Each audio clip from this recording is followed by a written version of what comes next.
Good morning, good afternoon, or good evening. This is going to be a attempted walkthrough of the Maths Aptitude Emissions Test walkthrough of the paper. Now, I say attempted. I haven't done one of these in a very long time, and they are notorious for being quite challenging and certainly quite time consuming. So, where we just glance at the front, we are only really expected to spend 2.5 hours on this. There are two sections. You've got the multiple choice section at the beginning, and depending on which courses you are applying for, you'll be asked to do a different set of questions. So I'm going to attempt to do questions 1 to 5 for the maths applicant. Questions 6 and 7 are only really for the computer science and the philosophy courses. Of course, if you're not going for Oxford itself, you're most likely to be asked just to do the questions 1 to 5. So, as already mentioned, there are two sections. Question 1 is a load of multiple choice, and you'll be given a grid such as this for your, how many questions? 5, 10 questions for your A through to J, each with 5 choices. Now, I'm not going to answer back onto this sheet every time. I'm going to just circle the question in the space. Now, before I start, it's important to say that you should have a strong attempt at this yourself before looking at any solutions. With these kind of entry tests and exams in general, you lose a lot of value as soon as you look at someone else's solution and hear someone else's ideas, thought processes, and spoilers, really. Finding those tricks is so much more valuable to find yourself. But then hopefully this will fill in any gaps that you might have. So let's turn first to question 1. These are our multiple choice questions. How many real solutions x are there to that equation? Now we've got the modulus popping in here.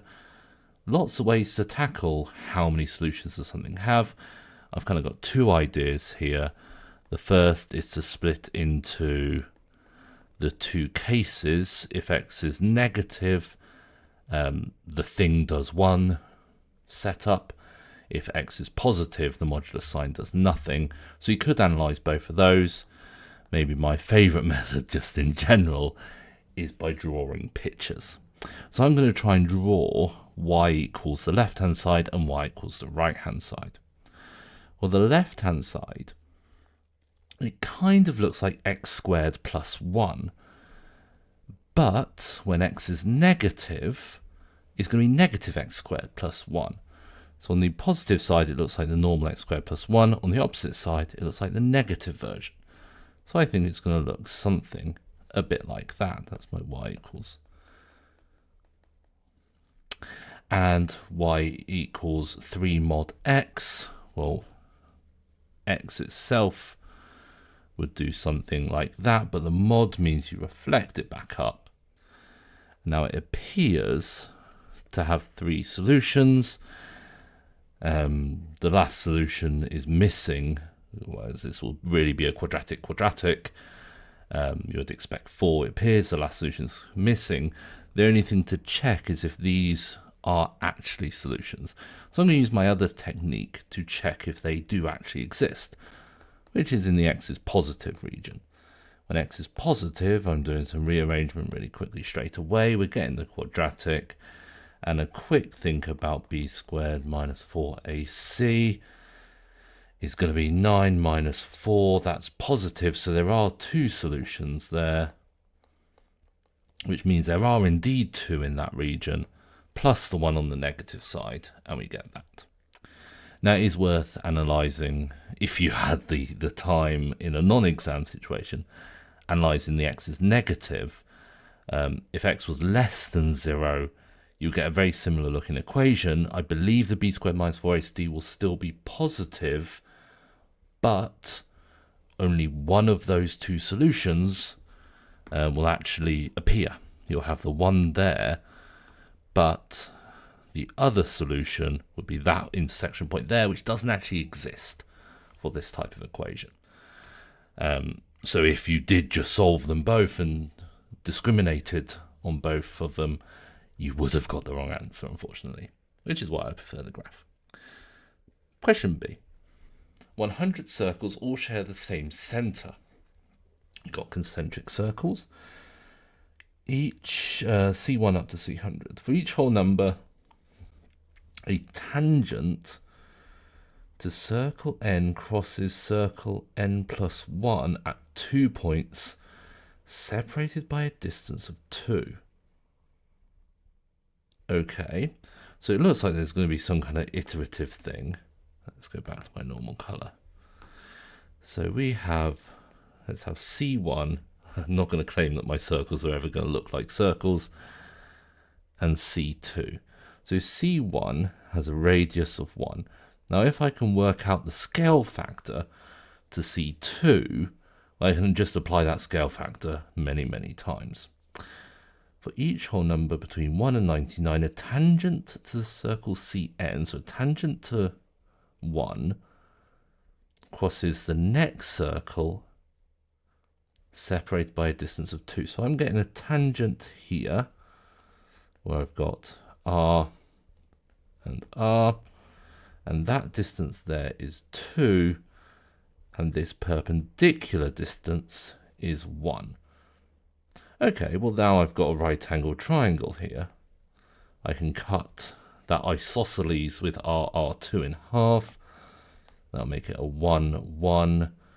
And the radius is here. Well, the radius, therefore, by Pythagoras is just going to be root 2. Now, there's nothing special about having our first circle be in radius 1. So I could have actually changed all of this. This could have been radius R, and then my new one would be root 2R. So it appears that the scale factor of my radii is a scale factor of root 2. So every time I go from one circle to the next one up, I'm multiplying by root 2. Now I'm a little worried but that doesn't appear to give any of the answers here. So to make it clear that why I don't think it's working, let's say R1 was 1, R being the radius, Rn being the radius of circle n. So then R2 is root 2, and Rn, we've multiplied by root 2, n minus 1 times.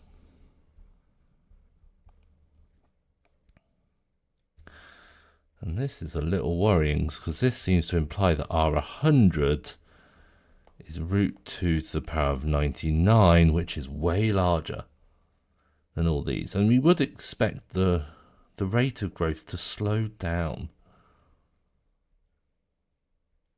That's why. Okay, so I've made an error in my generalization. So this distance here will still be 1, not R. So the radius,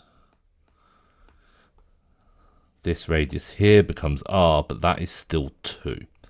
Okay, so now I can say that this is the square root of R squared plus 1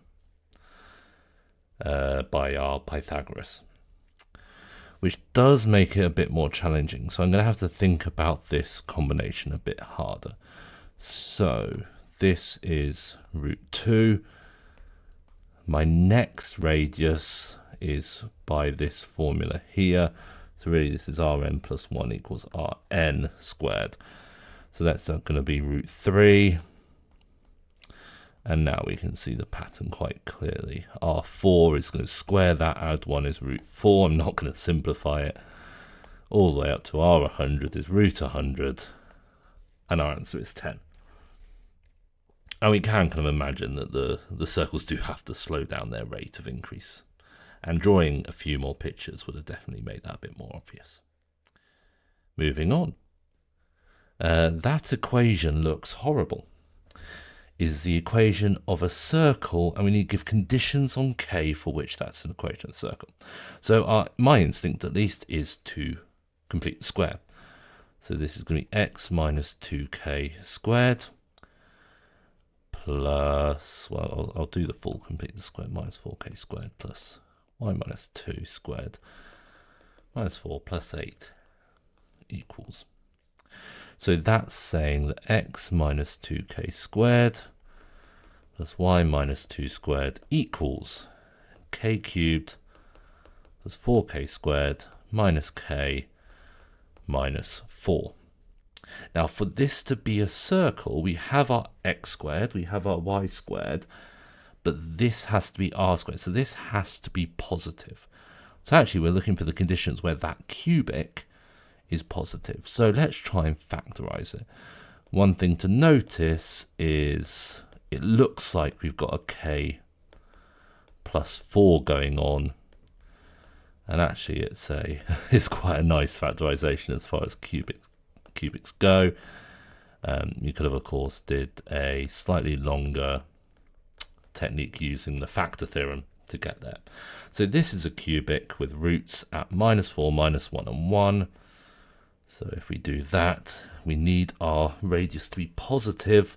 So we need to be in that region and that region. So that's between minus 4 and 1 and minus 1. And above 1, well, that is solution B. You can kind of see that the rest of them don't really make any sense. I like the bottom one. The bottom one looks like if you just factored the cubic straight away without completing the square first. Often the wrong answers do have some kind of reasoning behind them. Question D. A sequence has A0 being 3 and then has that condition, the value of A10. So if A0 is 3, well, this is going to be quite challenging. Well, one thing to notice is everything is factored. So maybe that's going to be super helpful. I'm going to at least write out the first few terms just to see what's going on.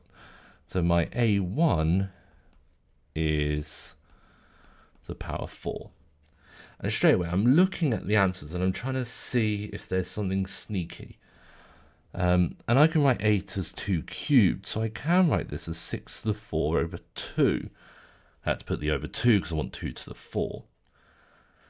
So that could possibly lead to something like B. That's an awfully big power. They all have the 2 to the 20 though, or even E is over 2. So, well, let's try A2. Then we might make some kind of iterative guess here and almost induction proof it. So A2, and I'm going to immediately put 8 as 2 to the 4 over 2 times 6 to the 4 over 2 to the power of 4. And here we see the 2 to the 4 cancels with the 2 to the 4. That's going to be 6 to the 16 over 2. And now we can already see how the pattern just works. We can see that the 2 to the 4 is always going to, the 8 turning into 2 to the 4 over 2 is always going to cancel with the over 2 from the previous one. So let's try and write these in a bit more general, in the form that they want. So this is 6, and I'm going to write this as 2 to the 2n at the top there. Where for that one, n was 1. So I'm hoping that this one could be written as 2 to the 2n again, but here n is 2, so that's 2 to the power of 4. 2 to the power of 4 is 16. That pattern seems to hold. I could prove it. Because it's multiple choice, I'm going to go with the guess. You can prove that quite easily just by subbing this thing into the iterative formula and checking that the next step up looks like the correct form, and that's basically just proof by induction. E. If the expansion is fully expanded term by term and like terms are collected, there's one term which is independent of x. The value of that term. Okay, so independent of x. Now, we do have the formula for a binomial expansion, but a trinomial expansion, there is actually a formula that exists, And instead of NCR, you have what's called not a binomial coefficient, but a multinomial coefficient that will do something very similar. So that's really what this question is asking us to build. It's asking us to count, really count, how many ways we can be independent of x. And I think the easiest way to do that is by looking at how we can get something that's independent of x. So we could use 4 ones. So 4 ones, if I just pick the 1 out of every bracket, there's exactly one way to do that. Or I could pick an x, a 1 over x, and 2 ones. And now counting how many ways to do that is a little bit more difficult. Actually, not really. We've got 4 choices of bracket to pick the first x. You've got 3 choices of bracket for the 1 over x, and the other 2 choices are then fixed. So there's 12 ways to do that. And the last choice is 2 x's and 2 1 over x's. And this one's going to be a bit more tricky. So I've got 4 choices for the first x. I've got 3 choices for the first bracket to pick an x out of, 3 choices for the second bracket to pick an x out of, but I could have done them in 2 different orders and it would have given me the same result. And then I've got 2 brackets left now to pick the 1 over x, and then finally only 1 bracket left, but again divided by 2 because because the order of those 2 choices didn't matter. We've got 2 divided by 2s, that kills the 4, that leaves 6, so my total is 19. Happy days, that is a possibility. And that's done. A sneaky little counting argument. Rewrite it in a slightly different way and get the counting argument in. F. We've been given the sine 5 theta identity, and we want to therefore find the value of sine 72. Well, sine 72, well, the nice thing is that 5 times 72 is 360. And sine of 360 is 0. So that's saying that 0 is, and I want to give this a name, let's call it S, is equal to 5s minus 20s plus 16, s cubed, plus 16s to the 5. Okay, now we're looking for, because there's going to be quite a few of these solutions, we have the, I'll have to zoom in because otherwise, that's very thick. We have the solution there, and the solution back at 0. So really it's going to be sine 72, sine 144, sine 216, and then whatever that plus another 72 is. So I need to make sure I pick out the right solution. And it looks like I'm definitely going for a positive solution. So I can get rid of those and get rid of 0. And then it's a case of, do I want the smallest? Well, that's a good point, actually, because these are, although I've drawn them as such, these are not symmetric. So sine 72 is quite close to 90. So we kind of have a 36 difference there.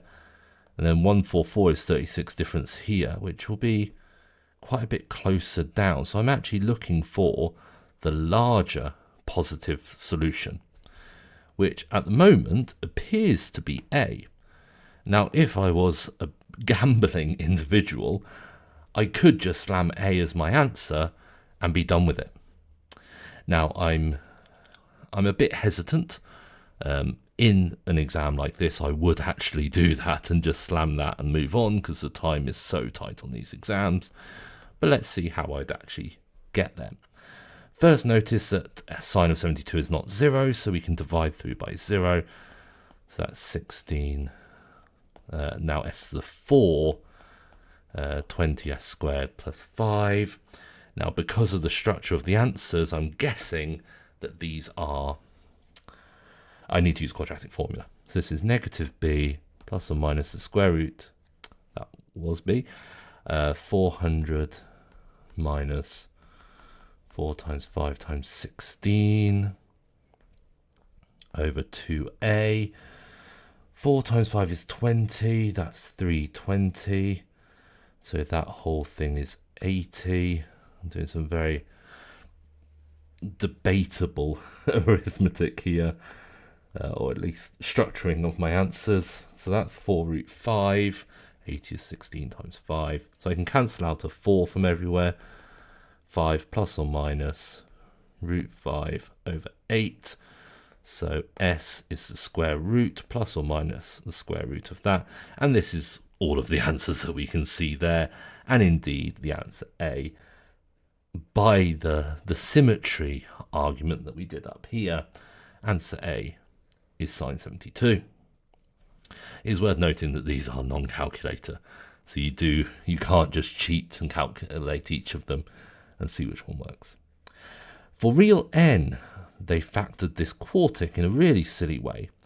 We may deduce that n to the 4 plus 4 is... Okay.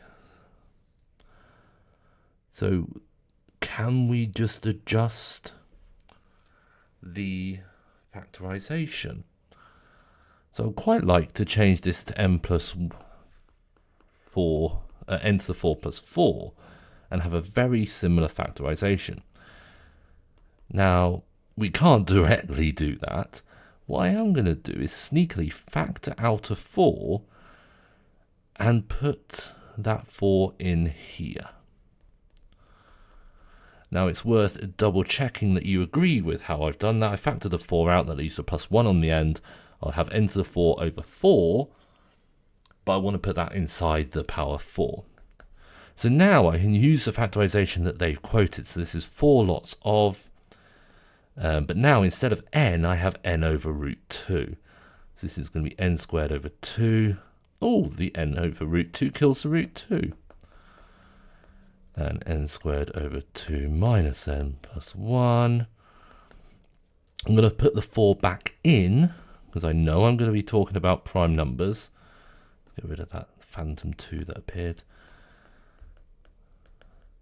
Okay, so I appear to have managed to factorize n to the 4 plus 4 into two things. Well, if it's a prime, then these two things, well, they can't be 1, is the point there. So we have to decide how many times is this prime. Well, it's only going to be prime if n squared plus 2n plus 2 equals 1. And I'm already ahead of the game here. I can see that this is a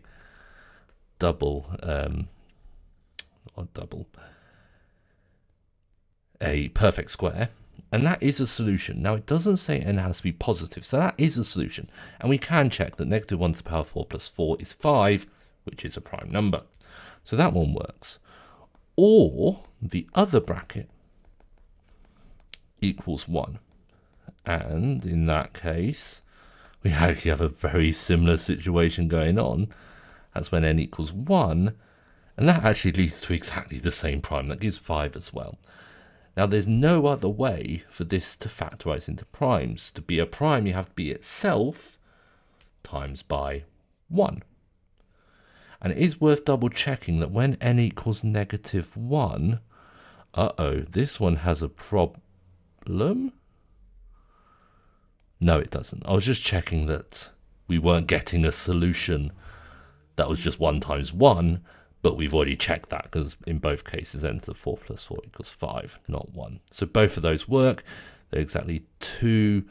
I've seen the word positive in the answer now. You're probably screaming at that.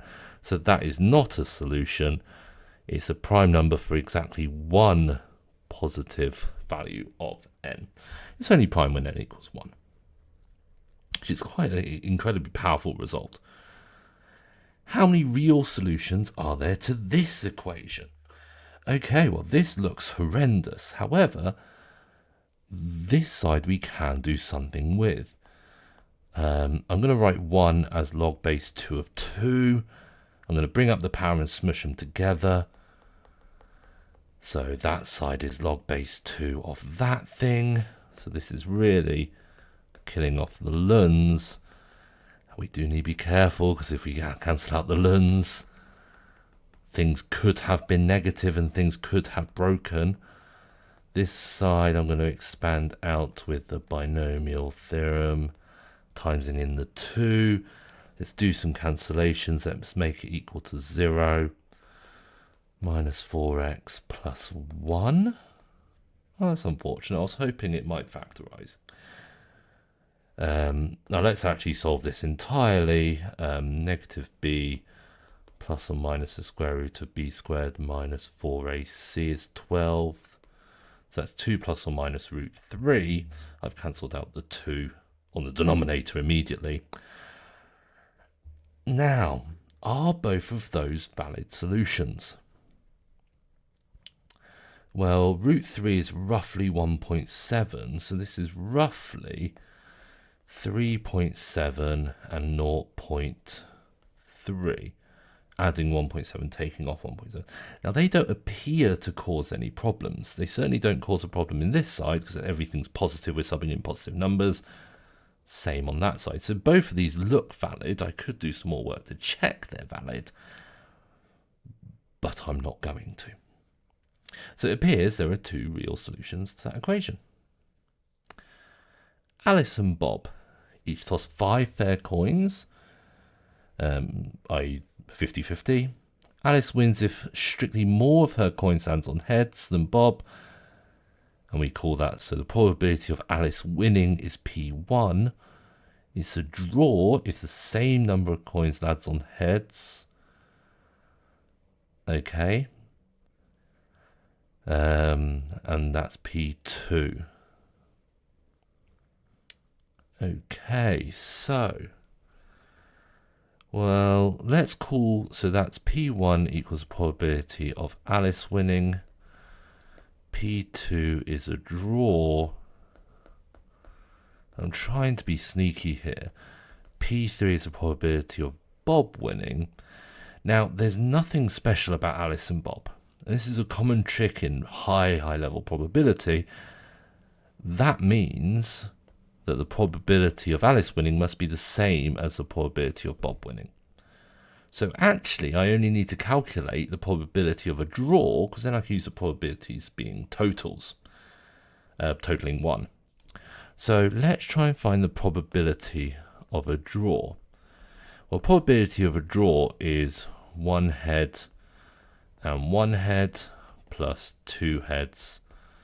So Alice flips 2 heads and Bob flips 2 heads, all the way up to, I missed the probability of 0 heads and 0 heads.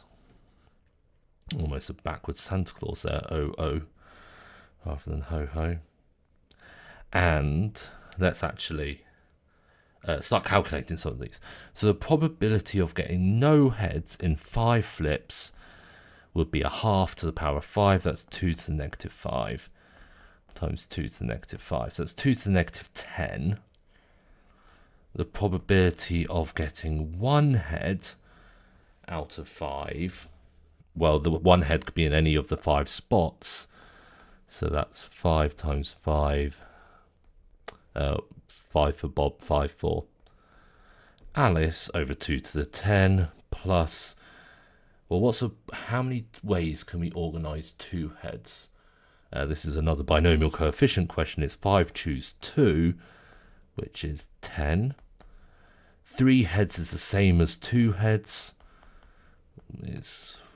Well, you could say 5 choose 3, or 3 heads is the same as getting 2 tails, and the argument is all symmetric. 4 heads is the same as 1 head, and finally 5 heads is the same as no heads. So we have a big fraction over 2 to the 10. We've got 100, 200, and 52. Now, 52 has a factor of 4 in it. It's 4 times 13 over 2 to the 8. Now 2 to the 10 was 1024, so this is 256. So the draw is 13 over 256, which is this one. And we could check that if I do 1 minus that and halve it, yeah, 1 minus that is 243 over 256. Halve it gives the 512 denominator instead. But we cheated a bit. We found P2, the draw, and that seemed to be the easiest one to work out, to find the probability of Alice winning. For every single one of Bob's number of heads, there are multiple ways Alice could win with the number of her heads. Our final multiple choice question. The real numbers are such that that equation has a repeated root and that equation has a repeated root. Now suddenly these look like circles. If I replace that with y and that with y, that looks like a circle centered the origin and a circle centered 3, 1. Have a repeated root means that y equals mx plus c is a tangent to both the circle centered at 1 and the circle centered at 3, 1. And that's going to have the x-axis as a tangent there. How many possibilities are there for this line? Well, they've even given you the hint there, haven't they? So what the question is actually asking for is how many lines can I draw which is a tangent to both of these. And a nice thing you can spot is the line connecting the centers has to be parallel to any of these tangent lines. If you're not parallel to that line, you've got no hope of being tangent to both. So I believe there are only 2. Super important to spot the fact that this was really simultaneous equations with circles and lines. Because it gave you a little bit of a hint, but not quite enough. So that was our last multiple choice question. We have been recording for about half an hour, which is quite a bit faster than I think you should be able to do these. We now have our 4 long questions, and these often are a lot more challenging. Now I'm hoping I'm going to be able to fit these in the space given.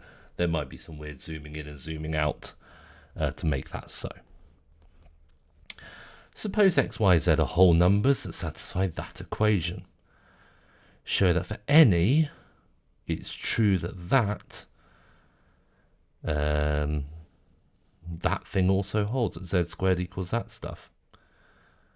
Okay, well, let's try it. Probably the best way to do this is to start with z squared. So let's start with the right hand side. Z squared equals x squared minus 19y squared squared. So I'm going to zoom in and try and do my algebra a little bit smaller. What am I aiming for? I'm aiming for a kind of a completed square thing with a 2xy squared elsewhere. So I'm going to have to split that thing off and see if I can factorize the rest. This is x to the 4 plus 2 lots of 19x squared y squared, sorry, not plus, minus. And I'm writing at that because I know what's coming. 19 squared, do I care about working it out? I might need to later, I might not. Okay, so I've got that. Let's manipulate that a bit further. So I've written it like that because I'm going to leave a gap here. I want to put a plus 4. Do I want to put plus? No, a minus. That would make a lot more sense. I want to put a minus 4 lots of. Let's actually look at the question carefully and get the right thing.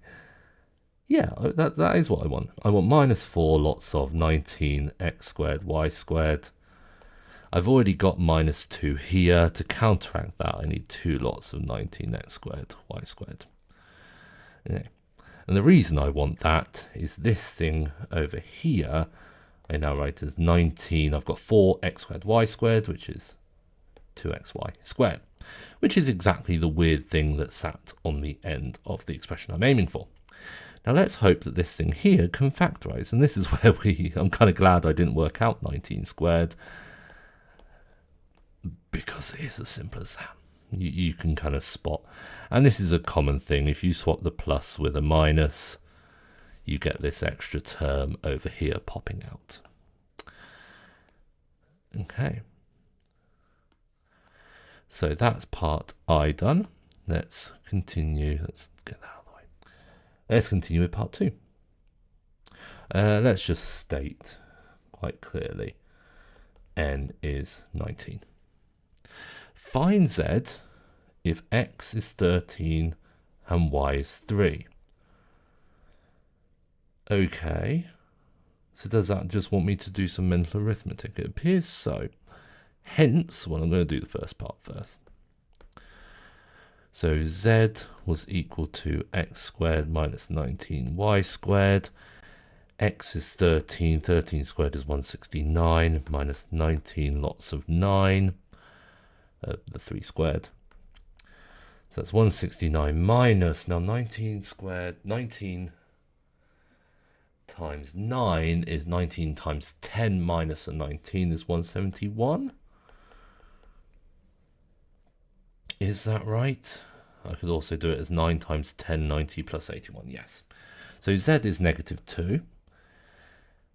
Hence find a pair of whole numbers that satisfy that and x is bigger than 2. Do we not already have that? Hence find a pair of whole numbers. Oh, that equals 4. Okay, so now we're using this second equation. And we basically already have that. So our x thing is going to be, I'm going to call this x dash, is going to be the old x squared plus 19y squared, which is the 169 plus 171, which is 340. And my y dash is going to be the 2 times x times y, 2 times 3 times 13, which is 3 times 26, which is 78. So 340, 78 seems to solve x squared minus 19y squared equals 4. Gosh. I don't think I would have guessed at that solution if I was given a very long time without the hint of part I. Hence, find a pair of positive whole numbers. And by the way, I'm not going to check that. There's no way I'm going to square 340 just to check that condition. Hence, find a pair of positive whole numbers so that the x squared minus y squared equals 1, with x being positive.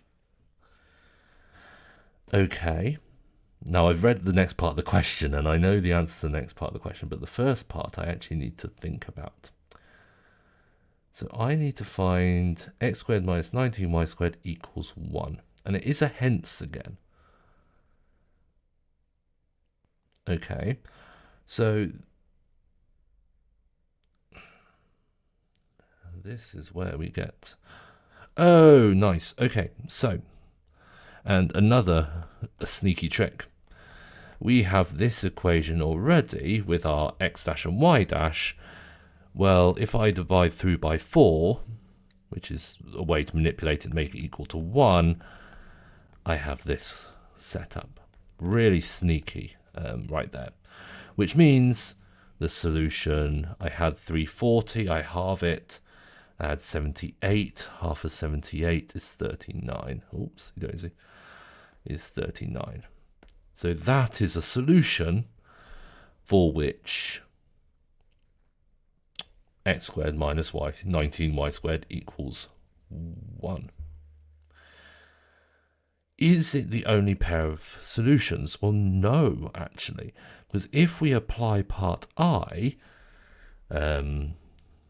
let's call this xy equals, and I've used x and y too many times, it's a bit of a bad habit. Then by part I, x squared minus 19y squared, comma 2xy is another solution. Now, as I'm writing this, I am a little worried about that x being greater than 1 condition. Because it appears that x squared minus 19y squared might not always be greater than 1. But let's just fix that. If that thing has a potential of being negative, let's just stop making it negative. And it certainly isn't going to be... Oh, it is going to be 1 though. Is it not? If x squared minus 19y squared equals 1, which is the condition I have here, then this thing here is 1. Ah. So this trick has not given me a unique solution. Has it?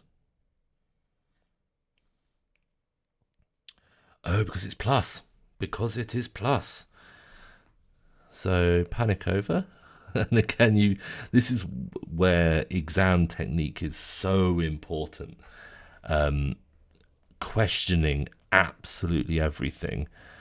Critically thinking, does this hold? Have I done anything stupid? Does it make sense? Without that critical analysis, I would not have spotted that error there, which was just a typo sign error, really. And now this is clearly fine. This is a sum of positive things that's certainly bigger than the previous x value, certainly bigger than 1. So we created a new solution and can create infinitely many by reapplying part I. So I can keep using the trick in part I. If I have a solution, I get a solution equal to z squared. Now, I didn't actually acknowledge the fact that because this only works because z was 1. In part 3 of the question we're solving equals to 1. 1 squared is still 1. So is your solution the only pair? No, there is an infinite set of solutions. Mathematicians care quite heavily about having solutions. Having one solution is quite important, and then how many solutions. Most equations either have none, a fairly small finite number of solutions, or infinitely many. Part 4. Prove there are no whole number solutions to x squared minus 25 y squared equals 1. Now, this should be screaming a very particular thing. And it is important that we are doing whole number solutions here, because a lot of these tricks will not apply if we weren't. And that trick is, it's a difference of 2 squares. Now, if I put whole numbers in, and I just do additions and multiplications, then I'm getting whole numbers out. So the only way for 2 numbers to multiply together to give 1 is for them both to be 1. So which implies x plus 5y. We are only whole numbers, yeah, not negative. So we could be -1 and -1 equals 1. X minus 5y equals -1. Sorry. Still 1 there. Or they're both -1. Well, in both cases, we can get a contradiction. So in the first case, if I add those 2 equations, 2x equals 2. So that's x equals 1, y equals 0. In the second one, I get 2x equals -2, x equals -1, y equals 0. Prove there are no whole number solutions with x being greater than 1. So why has that broken? Because those, well, we reject that one as x wants to be greater than 1. But why do I have to reject x equals 1, y equals 0?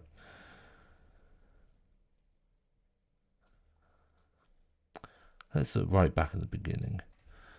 Why there are no whole number solutions?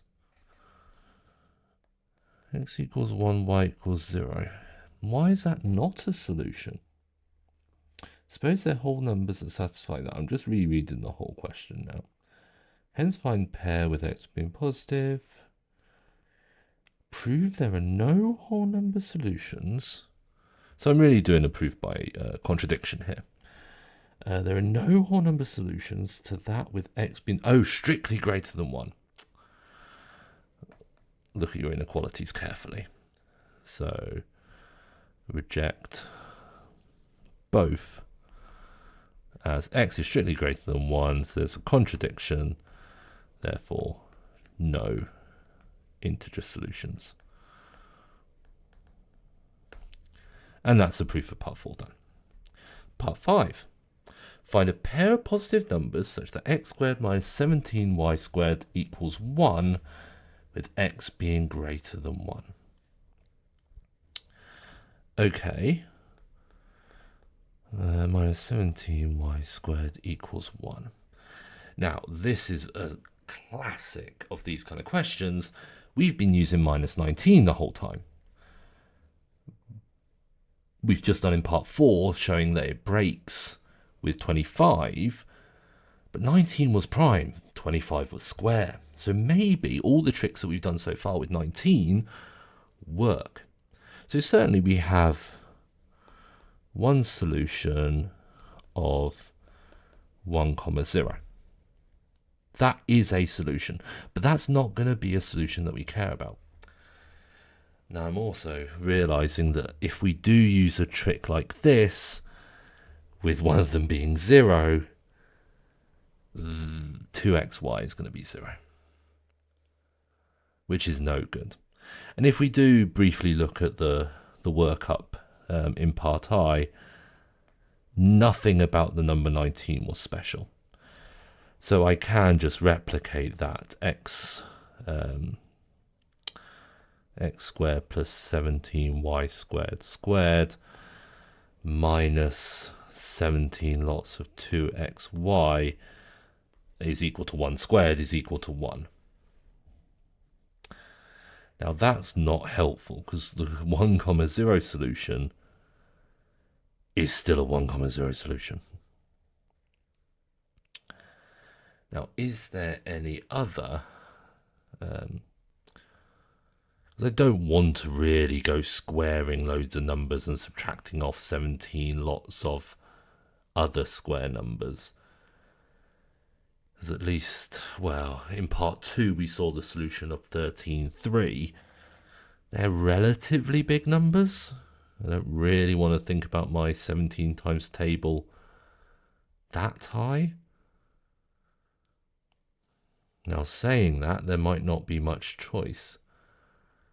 The part I trick doesn't seem, as far as I can see immediately, to do anything.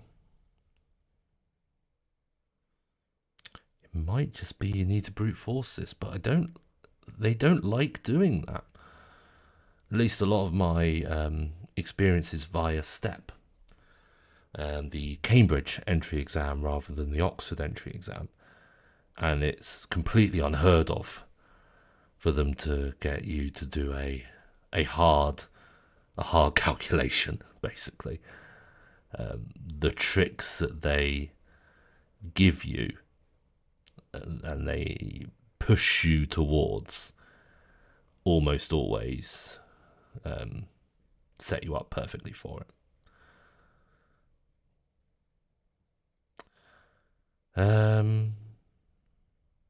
Okay, I'm seeing something though. Let's be really sneaky. Let's solve instead x squared minus 17y squared equals -1. Because that's got an easy solution. That's got a solution of 4, 1, 16 minus 17. But that also implies this equation here. The -1 squared still makes 1. And so I can use that trick above. So I've now got 14 squared plus 17 times 1 squared minus 17 times 2 times 4 times 1. 4 squared is 16 plus 17 is 33 squared minus 17 times 8 equals 1. So we have a solution of 33,8. I think. Now again, I could check that, and this will be I'll come back at the end and actually do 33 squared minus 17 times 8. 33 squared feels quite big. That feels too big. That feels way too big. 33 squared is about 900, so that can't be right. So what have I done wrong, basically? 4, 1 is a solution here. 16 minus 17. If I were to square this, oh, that's squared there. Yeah, there we go. There it is. So now and now I'm going to check it, because this is, so 33 squared is 9 times 121, split the 33 into 3 times 11, which is 9, 8, carry the 1. Oh, that's quite a common number. 1089, that's the base of several magic tricks. And then I also need to do over here 64 times 17, which is 640. 7 times 4, 8, carry the 2, 7 times that. Sorry, 7 times 6 is 42. Add on the carry 2 is 44, which is 1088. And their difference is 1. Check that numerically, and there was no hope. There was no hope of guessing 33,8 as a solution, but we did a really fancy trick and got there. And you can kind of see how involved these long answer questions are. That was question 2. About a 20-minute question, which is still much faster than we'd expect. Oh, look at all that working space that they left us. How generous. Now I know that they exist. There might be a lot of swinging forwards and backwards rather than me trying to squeeze it at the bottom of the page. Question 3. Sketch that for n equals 2, n equals 3 on the same axes, label any points that lie on both curves that lie on either the x or y axis. Okay. Well, x squared minus 1 normally would look like that. For n equals 2, if I square that, well, the important thing is it all becomes positive. So it's also it gets steeper. Oh gosh, this is not going to look very good. I might actually draw my x squared minus 1 a little shallower. So of course this is plus or minus 1.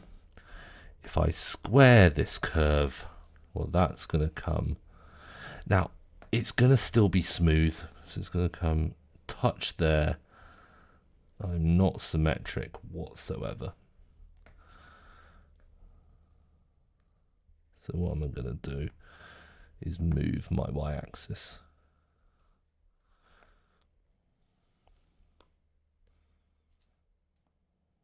So it's a little bit more symmetric. Oh, I wanted that in blue. Okay. So, and I've completely butchered it on this side as well. This is where pencil and paper works near infinitely better. than the iPad.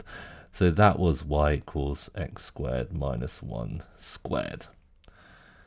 Now if I were to cube it instead, well, cubing it keeps negative things negative and positive things positive. So I'm still going to have to go through there. I'm still going to have to go through there. I'm still going to have to go through there. Let's label these on as well. So that's positive 1, negative 1. But now a negative number cubed is x squared minus 1. So it's really a power 6.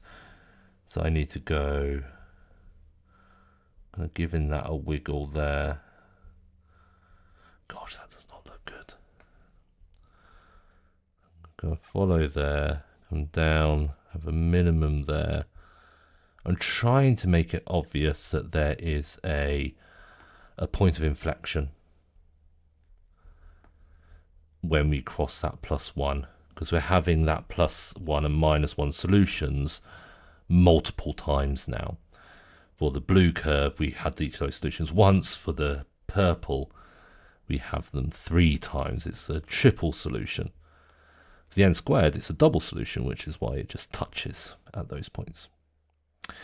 Without a calculator, without calculating the integral explicitly, you're never allowed a calculator.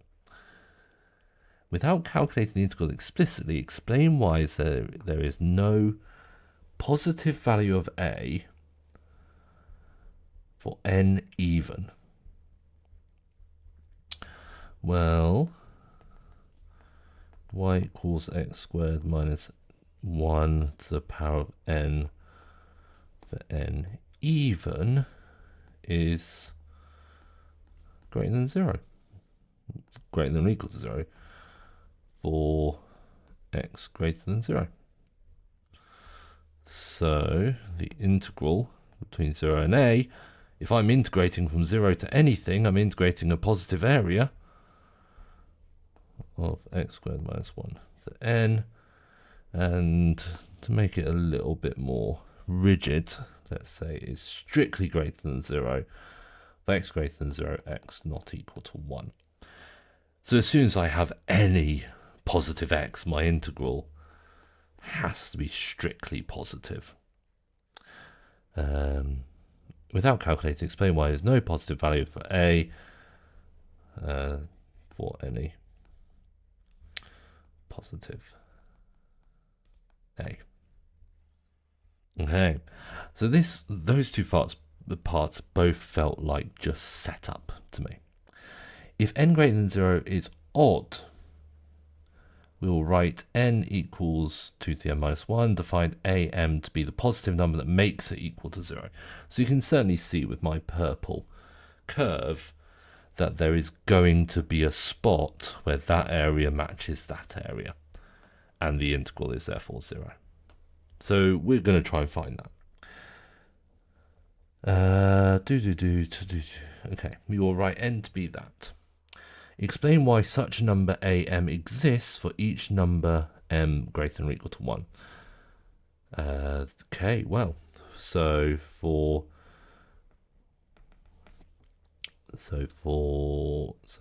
y equals x squared minus 2m minus 1 is negative for 0 to x.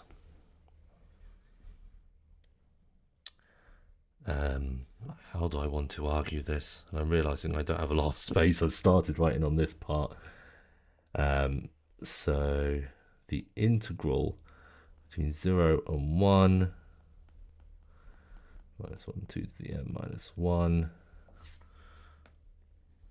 Oh, I don't like it delete so much. I just put an extra little bit on the end that I wanted to undo. Dx let's say equals a, and the integral from 1 to a, let's call it am. No, let's not call it am, because am is the special point to a.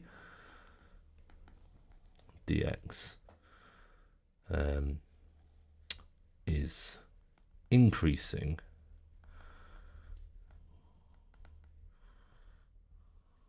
with, did my pen just turn itself off? It did. With a greater than 1. So this integral, as a gets bigger and bigger than 1, the area is getting bigger and bigger from 0.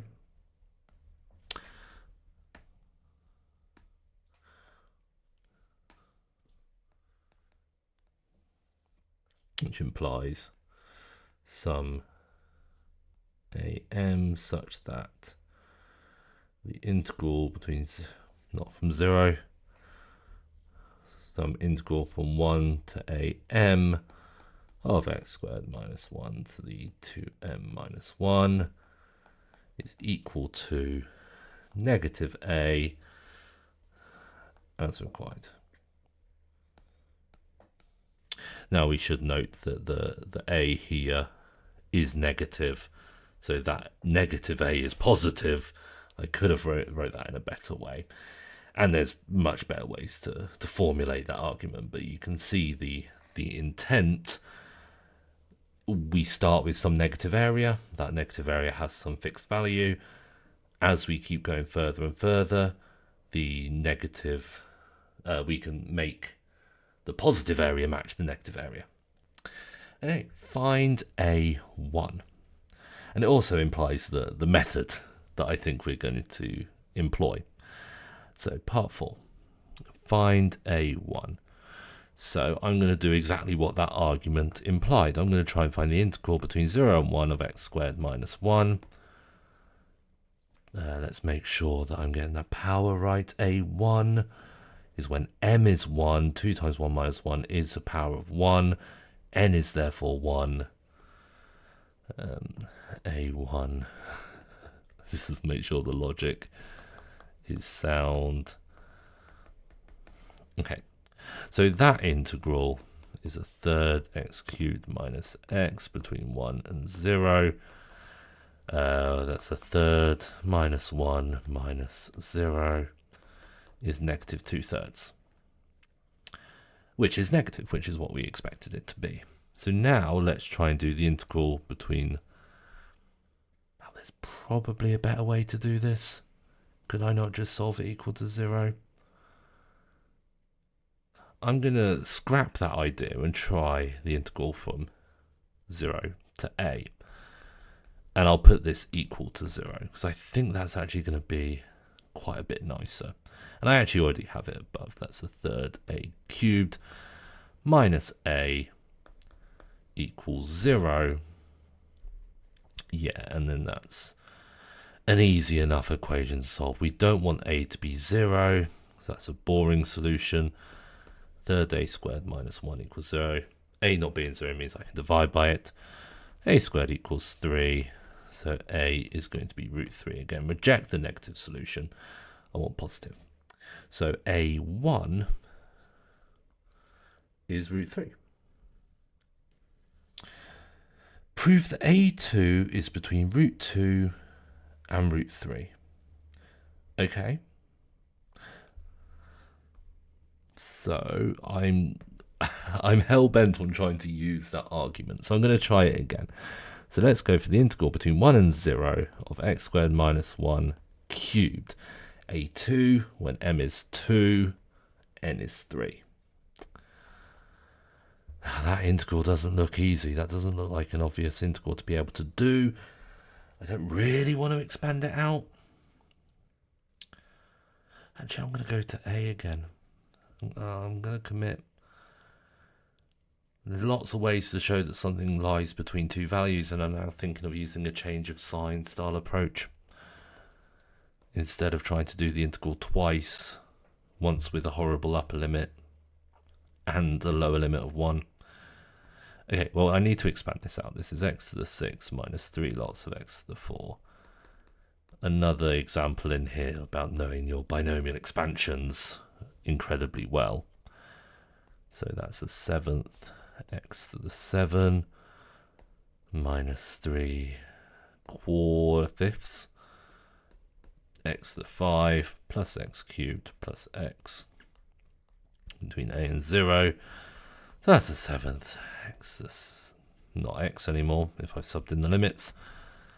7th, a to the 7 minus 3/5, a to the 5 plus a cubed plus a.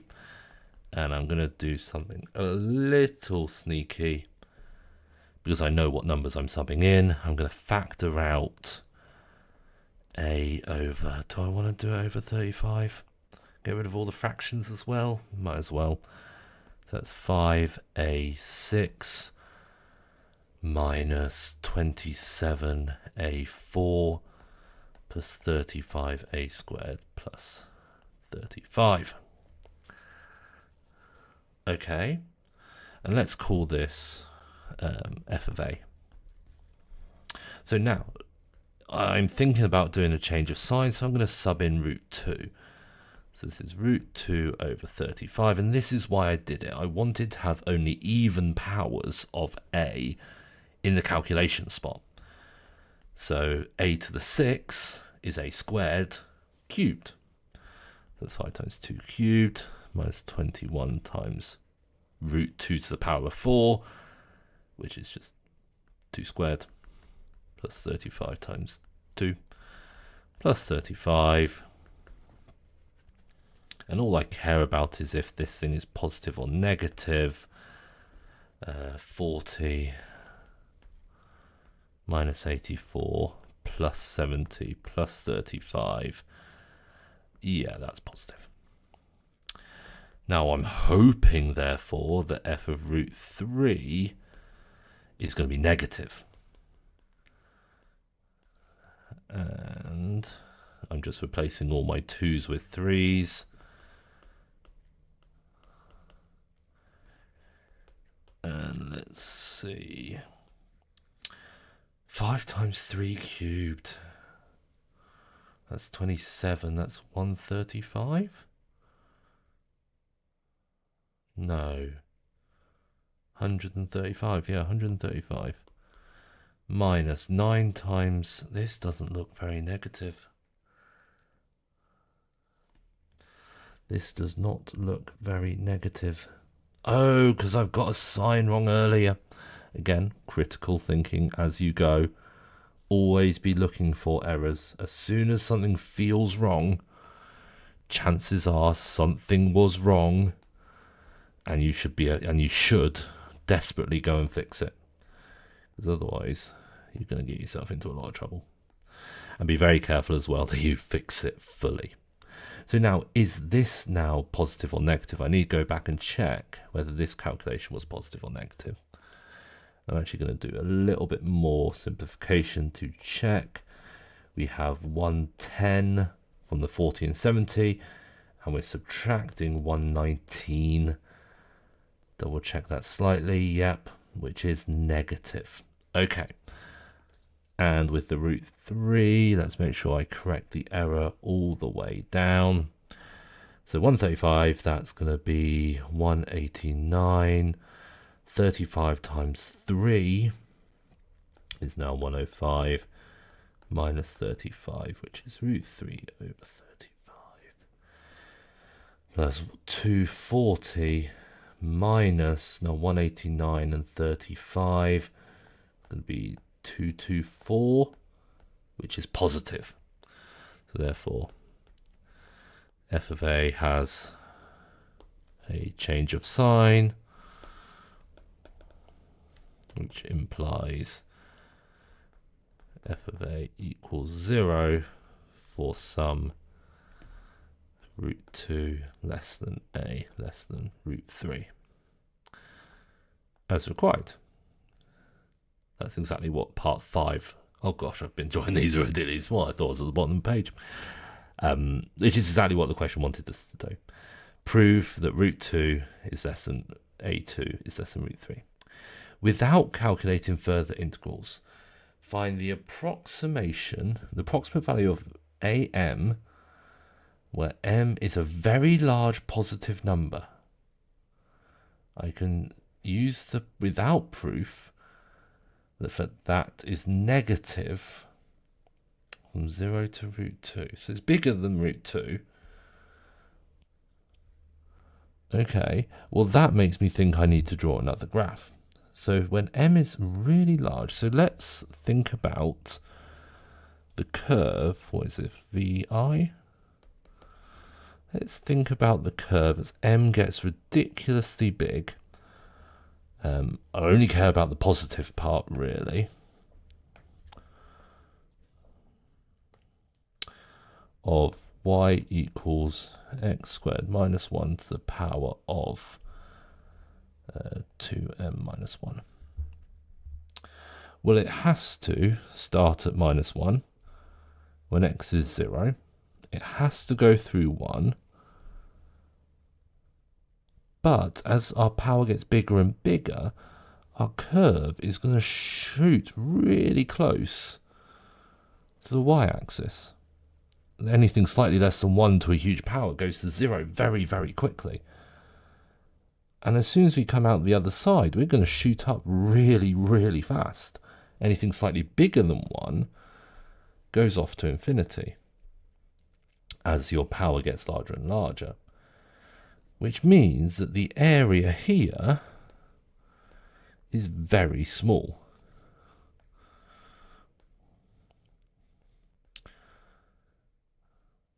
And we want to match it to an area here.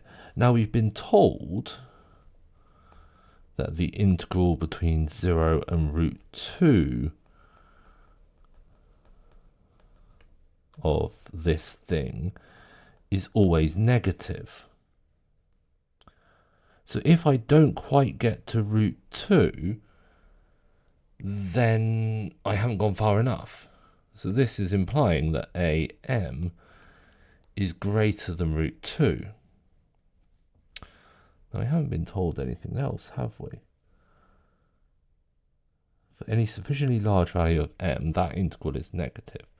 We want to find the approximate value of AM. What I think is, from the information we've given, it has to be root 2. If it's always bigger than root 2, as m gets larger, the area between 0 and 1, now that's never going to be 0. Well, it does tend towards 0 though. Tends to 0. So AM decreases. Now I want the answer to just say AM is approximately root 2. Now I don't think I've got enough information or ability to say that as a definite argument. So I kind of just want to do this. Just state the fact. I potentially lose the last mark because my justification isn't good enough. But I know that that AM has to be getting closer and closer to the 1, and we've been told it can't get closer than root 2. Root 2 is not good enough. We have to be slightly bigger than root 2, but we know we get smaller and smaller. I'm not happy with that solution per se, but I don't think there's anything more we can do in this kind of time frame with the information that we've been given. So I'm going to close question 3 there. And we move to question 4. So this is for the mathematicians only. And straight away it's another sketch. Sketch the graph and find coordinates of the turning points. Okay. And then we're going to be doing some graph transformations if I look further ahead. Okay, let's give it a go. Sketch the graph, find the coordinates of the turning points. Well, straight away, let's find the coordinates of those turning points. Find coordinates of turning points, dy by dx. Stationary point implies dy by dx equals 0. So a half x to the negative a half I'll put on the denominator as root x. equals that quarter. I'm going to keep going across just because of space. Multiplying up, 2 equals root x. So x equals 4. And the y coordinate when x equals 4, root x minus x over 4 is 1. Root 4 is 2 minus 1. Yeah. So we've got a stationary point at 4, 1. So that should be quite a lot of information ready to sketch it. So we only care about x being greater than 0. So let's have a look. We start at 0, 0 when x equals 0, y equals 0. When it's 4, we are at presumably a maximum. And as x gets larger and larger, we start going down. Yeah, if I put something like x equals 10 in, sorry, x equals 100, I've got 10 minus 25, which is negative. So we are going to be doing something a little bit like that. Let's make sure we label on all the important points. That's 4, 1. I'm also going to label it here as well. We go through the origin, and then when do we cross here? Well, that is where root x equals x over 4. So what's that? 4 equals root x. So that's at 16. So when x is 16, it swaps from being a positive to a negative function. Describe in words how the graph of that is related to the graph of that. Write down the coordinates of the turning points of this new graph. Okay. Well, straight away, it looks like x got replaced with 4x plus 1, and then something else happened. Okay, so x gets replaced with 4x plus 1, and then, well, that would give me minus a quarter on the end, and then we added 3/4. So what exactly was that? What transformation was that? Well, I'm going to split this into two parts. X is going to go to x plus 1, and then to 4x plus 1. So this is a translation by negative 1 3/4. I'm going to go 1 to the left, then translate by 3/4 upwards, then stretch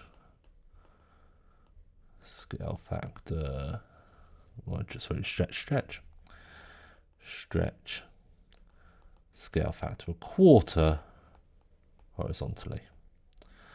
And quite nice, x greater than 0, if I move that 1 to the left and then squish it inwards by 1/4, gets us to x is greater than negative 1/4. So the boundaries, the domain is consistent. So the new coordinates, so 4, 1, translated by that, going to 3, 7/4, which is then translated to, is stretched to that. So that is my new stationary point. Okay, sweet. Now this next part of the question scares me because it starts to look a bit more like geometry, an area which I'm less comfortable. Point A is at negative 1, 0. Negative 1, 0. There's a point A over here. Point B is at 1, 0. Curve C is defined to be all the points such that A to P times B to P equals 1. So that is the distance from A to P multiplied by the distance. Okay, so let's start doing some stuff. Let's call P xy. So then the distance AP, and I'm worried that I'm going to be overcomplicating this. The distance AP is x squared x plus 1 squared plus y squared. I'm going to say AP squared because I don't really want to put the square roots in.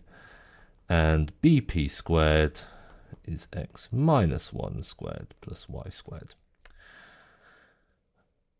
Yeah, if I imagined a random coordinate here, x, y, then those are my distances. A bit of Pythagoras triangles is all I'm doing. So this is going to mean that, gosh, x plus 1 squared plus y squared times by x minus 1 squared plus y squared equals 1. Now I can't use the same trick that I did on the previous question where I then said that bracket's 1 and that bracket's 1, because they're not whole numbers. Nothing in this question implies they're whole numbers. Find all the points that lie on both the x-axis and on... Oh, I didn't even read the question fully. But maybe this will help with part 4. Find all the points that lie on both the x-axis and the curve C. So all the places where y equals 0. So on x-axis,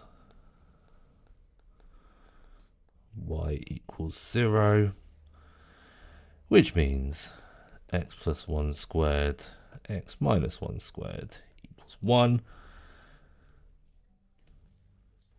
And I need to try and solve that.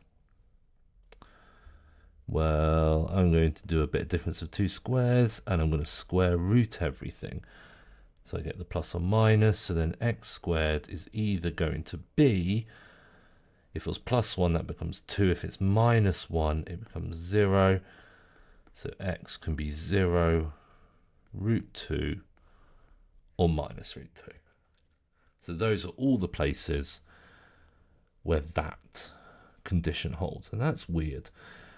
From root 2, so that's like root 2 minus 1 times root 2 plus 1. Yeah, which is indeed 1. Yeah, okay, that works.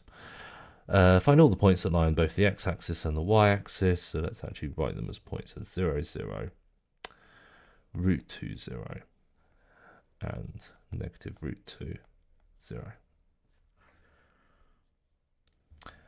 Part 4, find an equation in the form y equals to the part of the curve in the region where they're both positive. You should explicitly determine. Now that's a little worrying, because right now my equation is this. So I need to somehow turn that into y equals.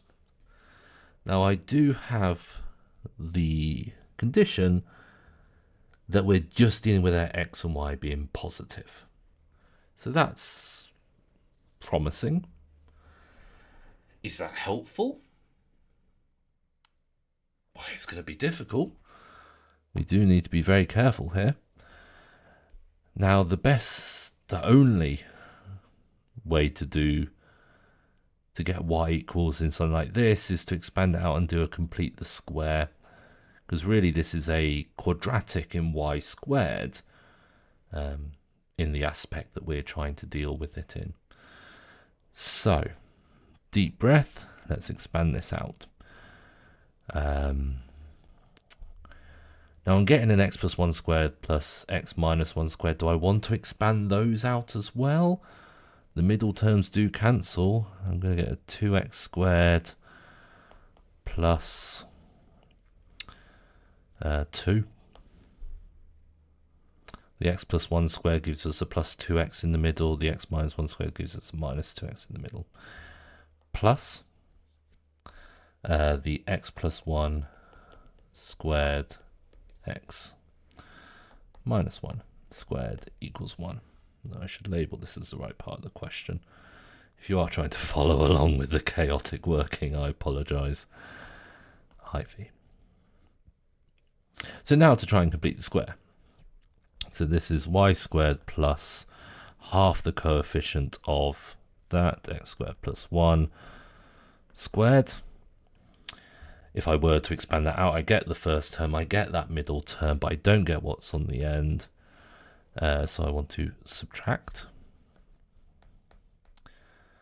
x squared plus 1 squared, add the rest of this nonsense. Okay, so this is y squared plus x plus 1 squared equals. Throw things onto the other side, and I'm going to just try and start cleaning up. So I'm going to expand some stuff out and just hope everything cleans nicely. Now, the nice thing about this term is it's a difference of 2 squares. So really that term is x squared minus 1 squared. So I'm subtracting off x squared minus 2x squared plus 1, and I still have that plus 1 from earlier. So this has become, this is power 4. That's quite important. So the x to the power 4 cancels with the x to the power 4. I've got 4x squared plus 1 minus 1 plus 1. So this is then y squared equals the square root of minus x squared minus 1. Oh, that equation looks familiar. Now, the question did want me y equals. Now, I do have to be careful. I do have a plus or minus here. And I should justify why I need the plus. If I had the minus, y squared would be negative. Contradiction. So we choose positive as y squared is positive.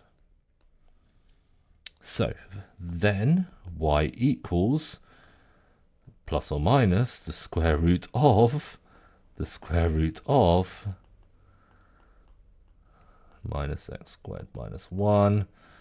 And then again, we're going to choose positive as we're only in the quadrant where y is greater than 0.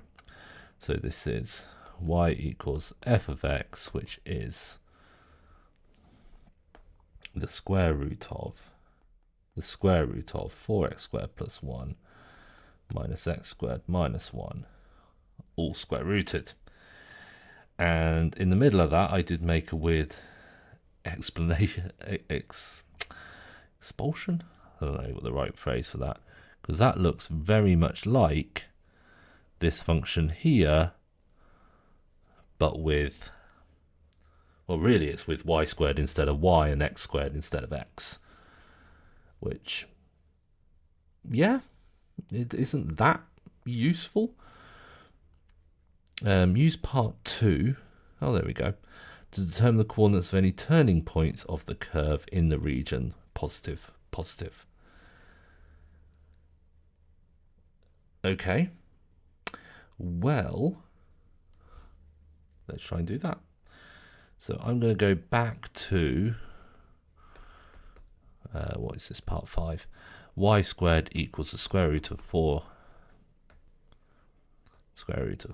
x squared minus x squared minus 1 had a stationary point at x squared equals y squared equals. So I'm just doing exactly the same, but now I'm in terms of x and y.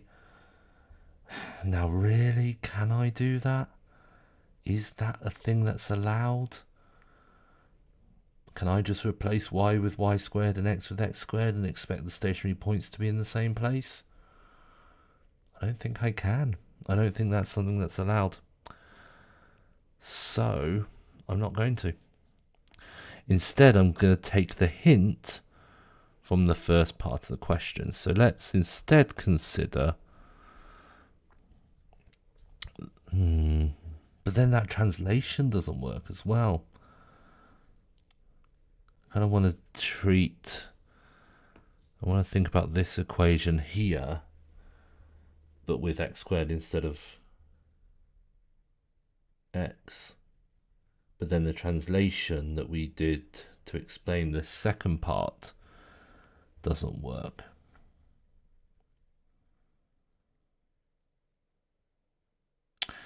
No, if I do have a stationary point and I just square stuff, it does still work. So if I take this curve here and I'd imagine just squaring every single part, then certainly that point would stay still. Well, the y value would. I'm just thinking about y values. And the y values over here would still be less than it. It will still be a maximum. It'll be a slightly steeper maximum, but it'll still be a maximum. Now, are there any other stationary points? No, because the same argument will go in reverse. If this new function gave me another stationary point, then when I square root, I should make that look more obviously like a stationary point. If I had other stationary points, when I square root them, it's still going to be a stationary point, but a shallower one. So I think I'm convinced that that original thought was correct. That a stationary point on a function in terms of x and y is still a stationary point on a function x squared and y squared. So this has a stationary point when x squared was equal to y squared was equal to. Now, where was that point from the previous part? That was 3/4, 7/4. 3/4, 7/4. So I think so this has a stationary point at root 3/2, root 7/2.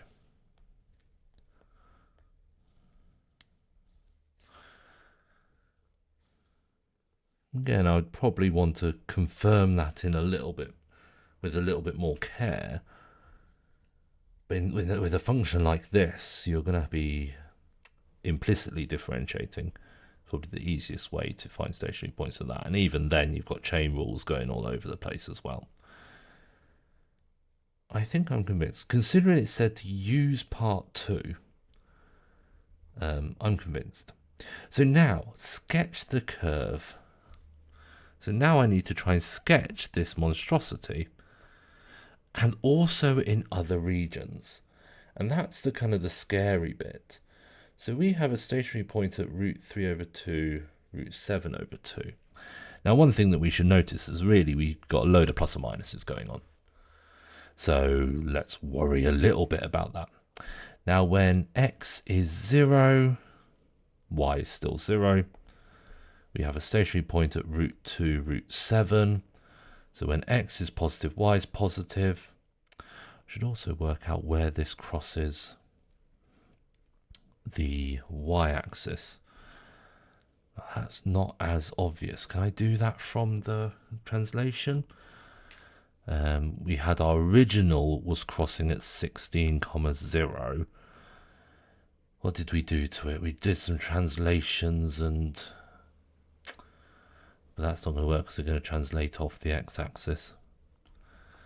So I think we need to actually solve this equals 0, which is x squared plus 1 equals root 4x squared plus 1. So it still should be going down to the x-axis. If I do square this out, this is a power 4 equation though. If I square both sides, I've got x to the 4. It's a hidden quadratic in x. There's a squared there. Equals 4x squared plus 1. So that's x to the 4. Oh, it's easy. So that's x equals 0 or plus or minus root 2. Hey, didn't we have them before? Why are they the same as the answers to part 3? Oh, of course they are, because it's defined to be the curve. Okay, well, I just overdid that a little bit. So root 3/2 and root 2 is over here somewhere. Negative root 2 is over here somewhere. we're going to have a maximum there at root 3 over 2, root 7 over 2. And this is where we start throwing all the other stuff in. Now, because everything's in terms of x squared and y squared, if you imagine the circle has this perfect symmetry because it's purely in terms of x squared and y squared. This is purely in terms of x squared and y squared, so any x value could be positive or negative, which means I can put the curve over here. Let's make sure I write numbers correctly. But also the y values could be positive or negative. So I could put the curve down here. And over here. So you've got a weird, almost bow tie-like-esque function going on. If I were to do some other checks, things that I kind of want to check are my intercepts correct? Do I cross the x and y axis is where I should? Well, I've already checked the x axis, but when we cross the y axis, when x is 0, if I sub 0 into that, I'm only getting one solution. I'm getting y squared equals 0, which is plus or minus 0. I think that's good. I think that's done. Challenging question. Very, very challenging question. If we move to the final question of this pack, and gosh, there's a lot of words. Alice is participating in a TV game show where n distinct items are... is this going to be a Monty Hall-esque thing? N distinct items, this is where I should probably actually do some highlighting, are placed behind n closed doors.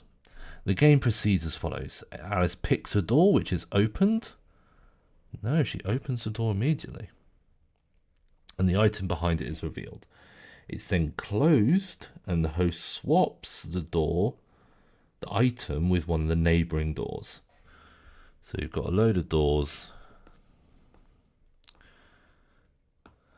Alice picks one, but then that item swaps. If he picks door 1, it has to swap to the one behind door 2, yeah. And if it picks the door in the end, it has to go to the one before the door in the end. Alice then gets to pick any door again, and the process repeats for a certain fixed number of rounds. At the end of the game, Alice wins all the items that were revealed. So she wants to get different items every time. As an example, if n equals 3, the original items were A1, A2, A3. If it picks door 2, the items could be in those orientations. It could have swapped with door 1 or door 3. So it was allowed to pick twice. She had chosen door 2 followed by door 1. She'd only get one prize in the first case, but get both prizes. In the second case, she wants to find a sequence of door choices that guarantee her winning a large number of items, no matter how the swaps were performed. So we just want to win a lot of prizes. We don't care what the prizes are. The n equals 13. Give an increasing sequence of distinct doors that Alice can pick to guarantee she wins 7 items. Okay. Well, if she picks door 1, can we just pick all the odd numbers? Yeah. Just pick all the odd numbers. So pick door 1, pick door 3, 5, 7, 9, 11, 13. When I pick door 1, the prize under door 1 goes to door 2. But I don't care because I'm not going to pick door 2. If then I pick door 3, that prize goes to either door 2 or door 4. Again, not going to re-pick that. This is guaranteed to win 7 items. For any n of the form 2k plus 1, so for any odd n, give an increasing sequence of distinct doors that can guarantee she wins n plus 1. Justify the answer. Well, that's going to be 1, 3, 5, up to 2k minus 1 to 2k plus 1. Why does this give her k plus 1 items? So each prize moves to an even, each claimed prize moves to an even door, which is never selected. Now we can do a little bit better than this, because we could pick door 1 again. After the first pick, door 1 has the prize behind door 2. So if you're given k plus 2, then I can guarantee k plus 2. For n equals 13, we now want to win 10 prizes. That guarantees she wins 10 prizes. Okay. Well, I can pick door 1 and pick door 1 again. Okay, so that means I've won prize A1, then I've won prize A2. Now once I picked the door, now now everything's in the same order again. Okay. Doesn't say increasing this time. So I do need to improve somehow.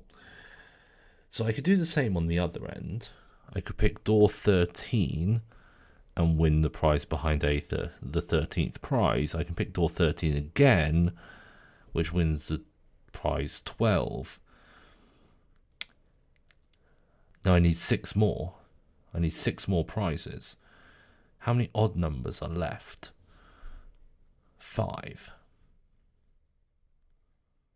Because everything's now in the right order.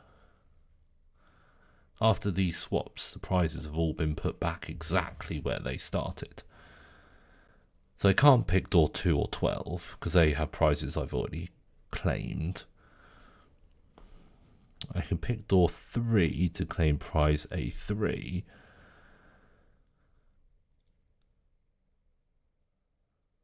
But that's not helpful. So I could pick, so I'm keep glancing back up here. I could then pick this lot for 5 extra prizes. Now how many even numbers are there? I can't use 2, so there's 4, 6, 8, 10. I can't use 12, so that's only 4 extra prizes, and I want 10 prizes. So that's not going to work.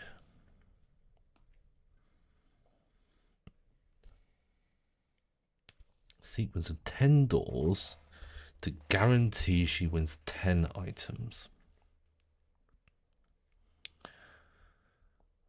Well, let's write out what I have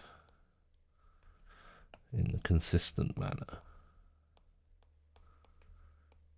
9, A9, and I'm hoping I've just miscounted. 1, 2, 3, 4, 5, 6, 7, 8, 9 prizes. I need 1 more prize. Now the issue is, once I've picked A3,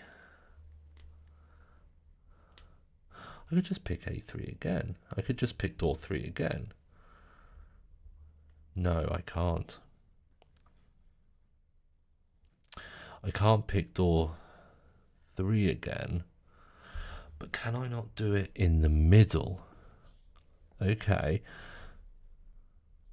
So let's pick door 7, which will give me prize A7. Pick door 7 again, which will give me A8 or A10. I don't know which. And then I could pick the prize under 3, the prize under 5, the prize under 9, and the prize under 11. Now, I don't think I can I do better than that? Because I can't pick 3 twice, because 3 might give me prize 2 on the second pick. I can't do 11 twice, could I have done 5 twice and 9 twice? If I do 5 twice, I can get 4 or 6. And if I do 9 twice, I could get 8 and 10. So I've got 11, surely. If I can do is 1, 1, 30. Let's do it in order. 1, 1, 5, 5, 9, 9, 13, 13, 3, 7, 11.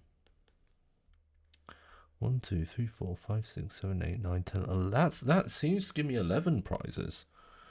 So why does that not work? I seem to keep everything sufficiently separated. So 1 to 13, I've got doors 1 and 2 are grouped. Doors 4, 5, 6 are grouped. You've got the special door 3, special door 7, 8, 9, 10 are grouped. Special door 11, 12, 13. Which gives me 1, 2, 3, 4, 5, 6, 7, 8, 9, 10. Can I now not count? 1, 2, 3, 4, 5, 6, 7, 8, 9. So in this setup, I'm claiming both of those, that one of those, claiming 7, that and one of those, claiming 11, I'm claiming both of those. 2, 3, 4, 5, 6, 7, 8, 9, 10, 11. I just can't count. That seems to be a strategy to pick to get 11 prizes. Oh, I'm way ahead of the game. I am way ahead of the game. So I've just snuck a trick a step further. Okay. Well, let's put this down here. 13, 13, 3, 7, 11. And because of the different structures, it's going to be slightly different. Okay, let's go back to actually answering the question. I'm going to try and keep that picture in my mind at least. So for any number of the form 3k plus 1, so for this example, k was 4. Give a strategy to pick a sequence to guarantee she wins 2k plus 2. That implies that this strategy might be a bit too powerful for what I require.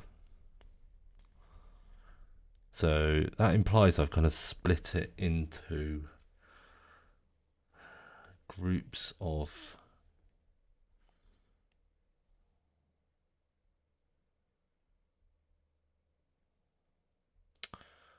could I have not done that in a different way?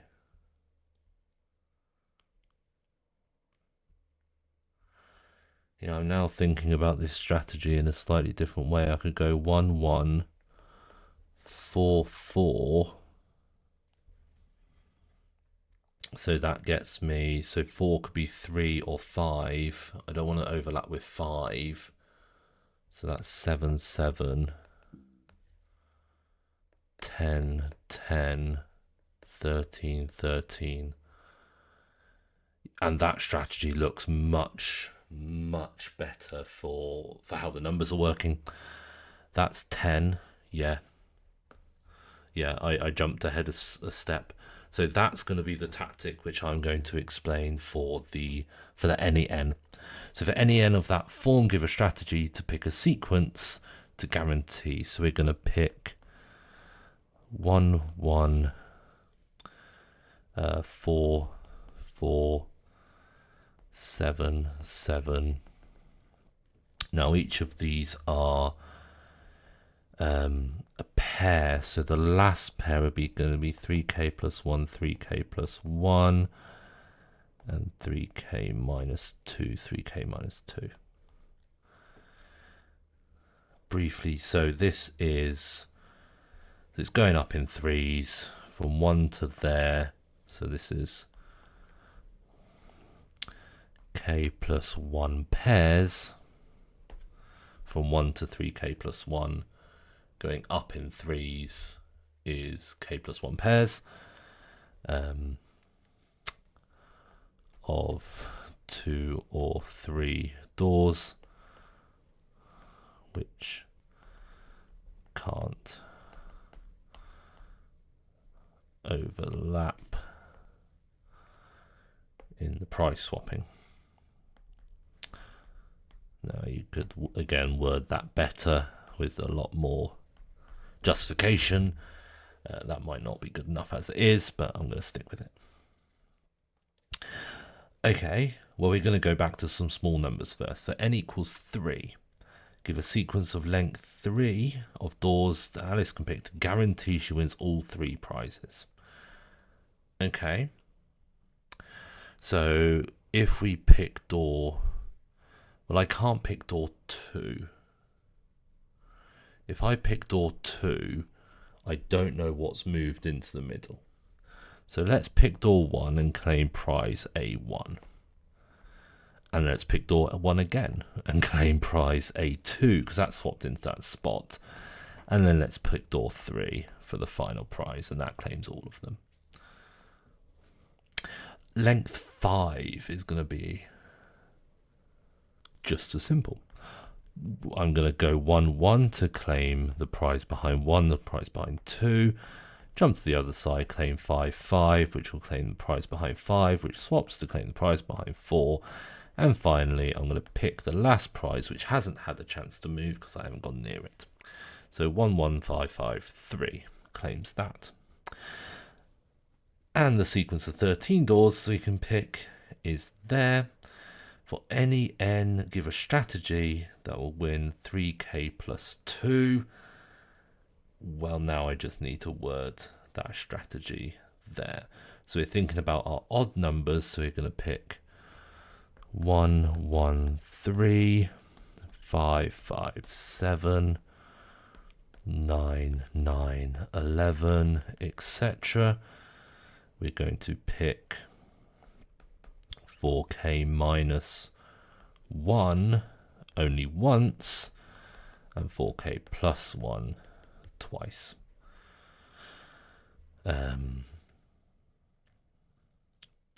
And this is what strategy, the strategy here basically was doing.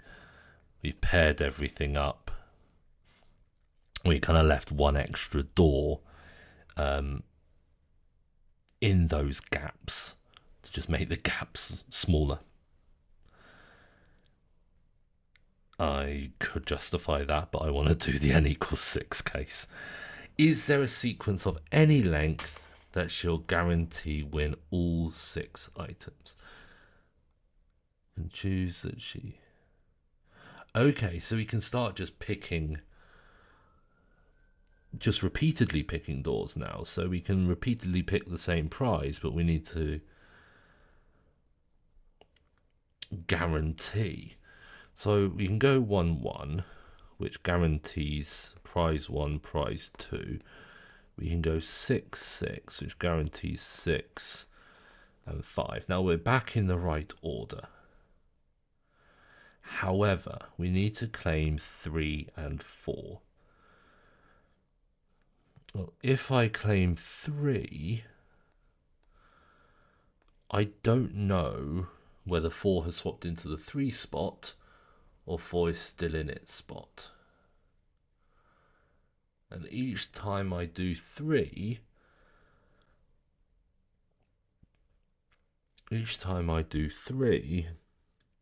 there is a chance And this is the issue, the chance is the problem. It feels like no.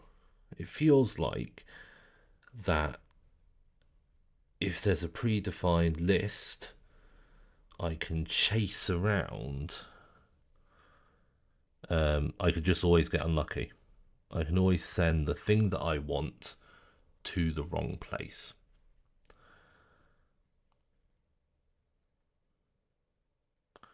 How can I justify that? And is there a way I could be sneaky? Is there a way I can force it? Well, no, because whatever I do,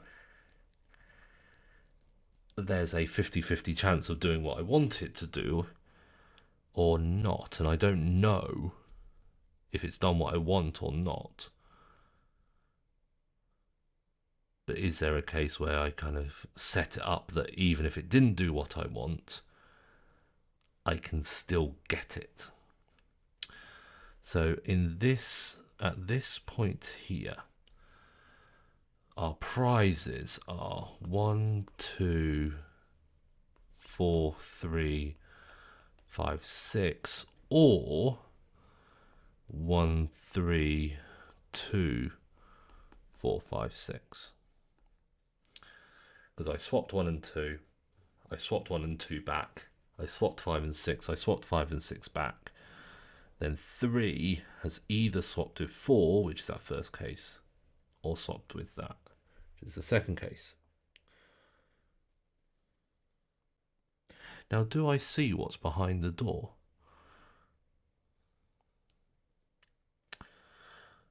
Picks a door which is opened and the item behind it is revealed. And then there's a secret shuffle. Okay.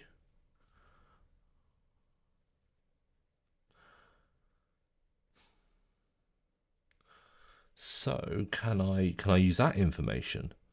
So if I then pick door 2 here, if I see prize 2, but then it'll be shifted again. Ah, no. Okay, so let's force something. Let's pick door 1 twice. So we're going to see A1 here, but on this step we either see A2 or A3. If we see A2, that means we're in this situation and the missing prize is behind door 3. If we saw A3, then we're in this situation and the missing prize did not move and we pick door 4. Now, is that what the question is actually asking? Is there a sequence of any length of doors that will guarantee she wins all of them? Yes, if she can adjust her sequence. So 1, 1, 6, 6, 3, 1, 1, 3, or 4, having the choice, depending what you see, is a sequence that claims all.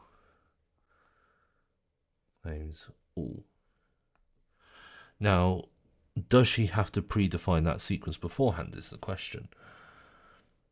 Picks a door, item behind it is revealed. It's shut, swapped. Then Alice gets to pick any door again. Yeah. So you can claim all in 1, 2, 3, 4, 5, 6, 7, 8. In 8 rounds. Because we have these 2 ones in the middle, which were information gathering. Now, they might be more efficient than 8 rounds, but we've proved it. We've shown it works in 8, and that's good enough. Oof, a mind-bending, tough, really tough question there. Really makes you think in a, much more logical way. And we did fall in, I fell into the trap of being too efficient in part 3 that I missed the point and did part 6 instead of doing part 3 at that point. Okay. Now there are 2 more questions on the paper. These are for our computer science and our philosophy students. Worth maybe having a think about. They tend to be a bit more, you can already see just by the structure, a bit more algorithmy, a bit more computer programming-esque in their nature. So you're welcome to try them if you want. However, I'm going to call it there.